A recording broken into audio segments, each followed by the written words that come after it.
A combination of playing rugby for the Army and the combined services and a high-speed fall on a military riding course left Major Sam Shepherd with painful knee injuries.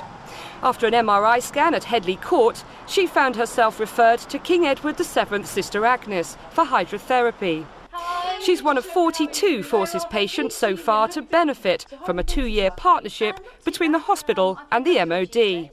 According to the physio, this would be a really good way of preparing myself, or my knees, should I say, for rehabilitation. The rehab that the RIs, who are the rehab instructors, do is rather more hardcore, and they say this was quite a good way of preparing both, like I say, my knees and myself for entering into that rehab. The hospital offers a 6-week intensive course of hydrotherapy to patients with a full range of injuries and conditions.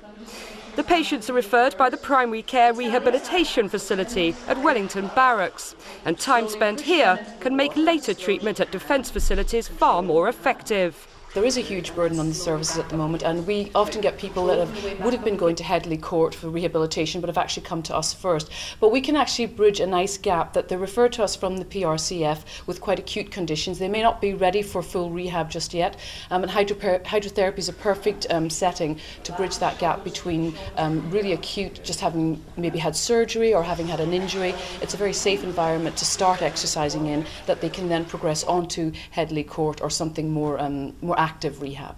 Military patients are entitled to feel quite at home in an establishment set up as an officers' hospital, but King Edward VII has additional benefits. Rates pretty highly, actually. It's the nicest pool I've been in, the warmest, should I say, the warmest military pool, certainly. Katie Roy, BFBS Reports, London.